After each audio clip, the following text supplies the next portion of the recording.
کہ جس کی وجہ سے یہ عام انتخابات سے فرار ہو رہے ہیں، اور اس کے علاوہ اور کوئی وجہ نہیں ہے، کیونکہ ایک عدلیہ کو پیغام دیا گیا ہے۔ میں اس کے بعد آتا ہوں اگلے موضوع کی طرف۔ عدلیہ کو ایک پیغام بھیجا گیا ہے، اور وہ یہ پیغام بھیجا گیا ہے کہ جناب نیب ترامیم جو ہیں، اگر نیب ترامیم میں آپ نے سارے مقدمات بحال کیے تو یہ اچھا نہیں ہوگا۔ یہ باقاعدہ طور پہ پیغام گیا ہے، کیونکہ چیف جسٹس عمر عطا بندیال صاحب، جسٹس اعجاز الاحسن صاحب اور جسٹس منصور ارشاد صاحب، یہ فل بینچ سن رہا ہے کہ، اور اس میں یہ مجھے اب مسلم لیگ نواز اور ان سب نے ان اندر کی گفتگو جو میں نے آپ کو بتایا نا کہ ہم جرنیلوں کو ذبح کر دیتے ہیں، ہم جرنیل ہمارے سامنے کیا چیز ہیں، تو جب جرنیل اگر ہمارے سامنے کچھ نہیں، پھر یہ ججز کیا ہیں؟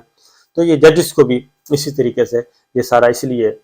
کہا جائے کہ پیغام چلا گیا، دیٹس آل، اب کچھ نہیں ہوگا، عمران خان صاحب جیل جائیں گے، نواز شریف صاحب بری ہو جائیں گے، اور سب کچھ ہمارے حوالے ہو جائے گا۔ تو یہ بات تو ججز کو ایک اور پیغام بھی گیا، اور وہ یہ کیا ہے کہ جناب یہ جو نیب ترامیم کے خلاف عمران خان کی پیٹیشن چل رہی ہے، اب اس کا فیصلہ ہونا ہے، اور اس میں تمام مقدمات کی تفصیل لے لی ہے، سپریم کورٹ آف پاکستان نے منگوا لی ہے، اور اس میں 386 تقریباً 400 مقدمات ہیں، 1100-1200 ارب روپے کا یہ کھاتہ ہے جو کہ مقدمات ختم کروائے گئے ہیں اور ردی کی ٹوکری میں ڈال دیے گئے ہیں۔ ان کا ہے جی کہ یہ نہ صرف نیب ترامیم بالکل بحال نہیں ہونی چاہیے، اور جو ترامیم کی گئی ہیں وہ سیٹ اسائیڈ نہیں ہونی چاہیے۔ نمبر 2، جو مقدمات واپس ہوئے ہیں ان مقدمات کو بھی آپ نے ٹچ نہیں کرنا، وہ جو ہو گیا بس ٹھیک ہے، وہ نیب جانے اور ہم جانے، یہ ان کا کام ہے، لیکن وہ مقدمات دوبارہ بحال ہو رہے ہیں، سارے کے سارے مقدمات بحال ہو رہے ہیں، کیونکہ فار ایگزامپل کہ جی یہ 50 کروڑ روپے سے کم کی کرپشن ہے، یہ نیب کے دائرہ اختیار میں نہیں آتی۔ اب وہ کیا کیا، احتساب عدالت نے واپس بھیج دیا، نیب نے اپنے پاس رکھ لیا کہ جی اس کو ہم دیکھ لیتے ہیں۔ باقی یہ بینکنگ کوڈ کا کیس ہے، وہ احتساب عدالت نے بھیج دیا، وہ اپنے پاس رکھ لیا، اس کو ہم دیکھ لیتے ہیں۔ کوئی ایکسائز ڈیوٹی کا کیس ہے، کوئی کرپٹ پریکٹس کا کیس ہے، کوئی بے نامی جائیدادوں کا معاملہ ہے، وہ سارے اپنے پاس رکھ لیے۔ تو یہ کچھ ہو رہا ہے، تو اس لیے بھی ججز کو جو ہے وہ دھمکایا جا رہا تھا اور دھمکایا جا رہا ہے۔ اس کے بعد آتے ہیں جی جو پہلے دن منڈے کا جو دن تھا کل گزر گیا، اس میں ایک تو یہ عمران خان صاحب والا معاملہ ہوا، دوسرا صدر مملکت نے دندان سے ان کو کہا جاتا تھا یہ دندان ساز ہیں، یہ ڈینٹل سرجن ہے، ڈاکٹر عارف علوی صاحب کا مذاق اڑاتے تھے ایوان، کیونکہ وہ ڈینٹل سرجن ہیں، میڈیکل ڈاکٹر ہیں، تو ان کا مذاق اڑاتے تھے کہ یہ دندان ساز ہیں جی۔ لیکن ڈاکٹر عارف علوی صاحب نے کل دندان ساز ڈاکٹر عارف علوی صاحب نے دندان شکن جواب دیا اور ان کے دانت توڑ کے رکھ دیے جی۔ وہ ایک ہی انہوں نے آئینی مکہ مارا ہے، ایک ہی آئینی مکہ مارا ہے، اور اس آئینی مکہ کے جواب میں ان کی وہ پوری کی پوری بدیسی جو ہے وہ باہر آ گئی ہے۔ یہ کل ایسا ہوا ہے، اور اس کا غصہ میں نے دیکھا کہ کل قومی اسمبلی کا اجلاس تھا، ٹاک شوز میں تو ہوتا رہتا ہے بہت زیادہ کچھ ہوا، لیکن کل قومی اسمبلی کے اجلاس میں جو کچھ کہا گیا صدر مملکت کے بارے میں شرمناک تھا، شرمناک، اتنا زیادہ زہر اگلا گیا، اتنی زیادہ غلیظ زبان استعمال کی گئی کہ کوئی تصور بھی نہیں کر سکتا۔ اور قومی اسمبلی میں ظاہر ہے اپوزیشن تو ہے نہیں، وہ 23 لوٹے بیٹھے ہیں، 22-23، انہوں نے کیا جواب دینا ہے، اور وہ اپوزیشن تو ہے نہیں، وہ تو سارا میچ فکسنگ ہے، تو لہٰذا انہوں نے بھی، خواجہ صاحب نے تقریر کی، وہ بھی افسوسناک تقریر تھی، باقی لوگ تقریر کرتے رہے، اور اس میں یہ کہتے رہے، اعظم نذیر تارڑ صاحب بولے، وزیر قانون ہیں، وہ بولتے رہے ہیں، انہوں نے بھی یک طرفہ طور پہ ایک بہت ہی نامعقول گفتگو کی، خواجہ صاحب نے بھی نامعقول گفتگو کی، اس کی ریزن صرف ایک ہی تھی۔ مثلا خواجہ صاحب کی تقریر کے چند الفاظ میں آپ کو بتاتا ہوں، وہ کہتے ہیں صدر کی اوقات ہی نہیں ہے کہ الیکشن کی تاریخ کا اعلان کرے، یہ کہہ رہے ہیں کہ وہ صدر کی اوقات ہی نہیں ہے، اور صدر کو انتخابات کی تاریخ دینے کا اختیار ہی نہیں ہے، اور آئین نے صدر کو الیکشن کی تاریخ دینے کا اختیار دیا ہی نہیں ہے، صدر اوقات سے باہر ہو رہے ہیں۔ اور ملک کے ڈیفالٹ ہونے سے متعلق انہوں نے کہا، کیونکہ خواجہ صاحب نے آپ کو پتہ ہے نا کہ ایک بیان دے دیا کہ جی ملک تو ڈیفالٹ کر چکا ہے، اس کا غصہ جو ہے اس پہ وزیر خارجہ بلاول بھٹو بھی میدان میں آ گئے، کیونکہ احسن اقبال صاحب نے کہا کہ جو کہتا ہے کہ جو ملک ڈیفالٹ کر کے تو ملک کا دشمن ہے، یعنی کہ ایک وزیر دوسرے وزیر کو ملک دشمن کہہ رہا ہے، اور ایک وزیر دوسرے وزیر کو جھوٹا کر رہا ہے، اور ایک ہی جماعت کے ہیں، احسن اقبال صاحب بھی اسی جماعت کے ہیں، اور خواجہ آصف صاحب بھی اسی جماعت کے نون لیگ کے ہیں، اور بلاول بھٹو نے کل کہا ہے، وزیر خارجہ نے، انہوں نے کہا جی کہ یہ تو وزیر دفاع پتہ نہیں کن خیالوں میں تھے اور کیوں یہ بات کی ہے، ایسا تو کوئی چیز نہیں ہے۔ لہٰذا خواجہ صاحب نے پھر کل یہ بھی کہا، پہلے صدر مملکت کے خلاف بولے، پھر اس بات پر کہ جی ایف بی آر کا ریکارڈ دیکھ لیں، ادارے ریونیو جمع کرنے میں ناکام ہیں، اور بڑے بڑے ادارے اور کمپنیاں ڈیفالٹ ہو چکی ہیں، نام نہیں لوں گا۔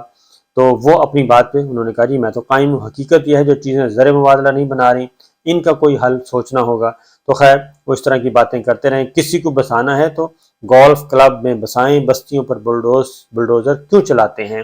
یہ باتیں انہوں نے کی ہیں دوبارہ سے، اور اسی وجہ سے وہ کہہ رہے ہیں کہ خواجہ آصف صاحب کی ہو سکتا ہے وزارت ہی چینج ہو جائے، کیونکہ خواجہ آصف صاحب جو ہیں وہ قمر باجوہ صاحب کے ساتھ ہیں جی الائن ہے۔ اسی طریقے سے صرف یہی نہیں بلکہ مولانا فضل الرحمان صاحب نے بھی کل ایک بیان دیا صدر مملکت پہ، انہوں نے کہا کہ صدر مملکت کی جانب سے صوبوں کے انتخاب کے لیے جو تاریخ دی گئی ہے، وہ انہوں نے کہا کہ آج عارف علوی نے خود کو بادشاہ سلامت سمجھا، اور عارف علوی نے خود کو پی ٹی آئی کا ورکر سمجھ کر آئین کو پاؤں تلے روند دیا، اور آج عارف علوی نے سرین آئین کی خلاف ورزی کی، اور عارف علوی نے گورنر الیکشن کمیشن کے اختیارات میں مداخلت کی ہے، یہ واضح مس کنڈکٹ ہے اور الیکشن کمیشن اس کو چیلنج کرے۔ اب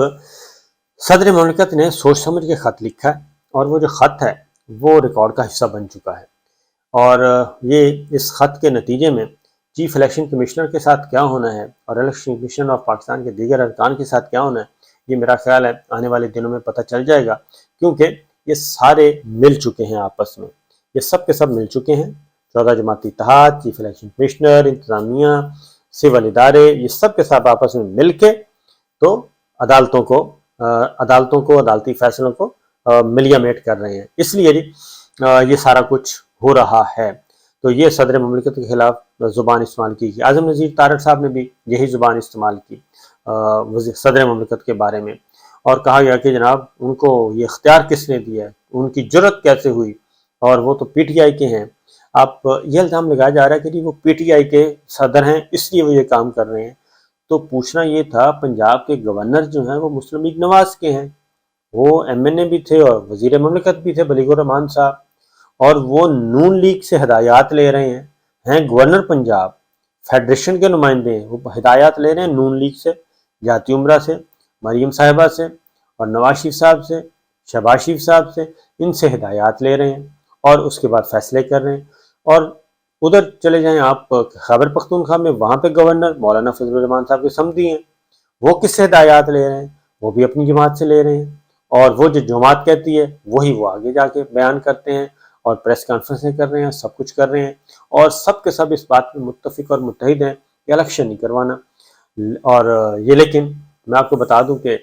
یہ ایسی بند گلی میں چلے گئے ہیں، ایسی بند گلی میں کہ ان کو بھاگنے کی جگہ بھی نہیں ملے گی، اب شاید ان کو بھاگنے کا راستہ بھی نہ ملے۔ اس کی ریزن ہے کہ بہت ہی اس ہفتے میں آپ کو بتا رہا ہوں کہ اس ہفتے اور بہت ساری ڈیولپمنٹس ہونی ہیں، اس کی وجہ ہے کہ ٹائم کم ہوتا جا رہا ہے، اور کل چودھری اعتزاز احسن صاحب نے کہا ہے کہ یہ 90 دن کے اندر اندر ان کو الیکشن کروانا پڑیں گے، اس سے ایک دن بھی آگے نہیں جا سکتے، اور یہ سپریم کورٹ آف پاکستان کے پاس اب صرف ایک آخری آپشن ہے، پاکستان کے عوام کے پاس اور آئین پاکستان کے پاس۔ اگر آئین بچانا ہے تو سپریم کورٹ آف پاکستان کو ہر صورت میں یہ آرڈر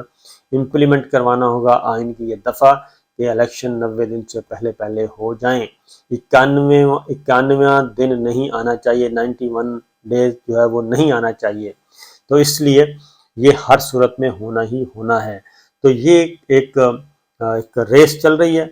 چیزوں کو ڈائیورٹ کرنے کے لیے کوشش کی جائے، ڈبریا میں ڈالا جائے، دھمکیاں دی جائیں، سب کچھ کیا جائے، لیکن ہمارے پاس جو اطلاعات موجود ہیں جی کہ مزید اگلے 3-4 دنوں میں بہت زیادہ چیزیں کلیئر ہو جائیں گی، اور اس کے علاوہ کوئی صورت نہیں بچے گی کہ یہ سب کچھ کروانا پڑے۔ عمران خان صاحب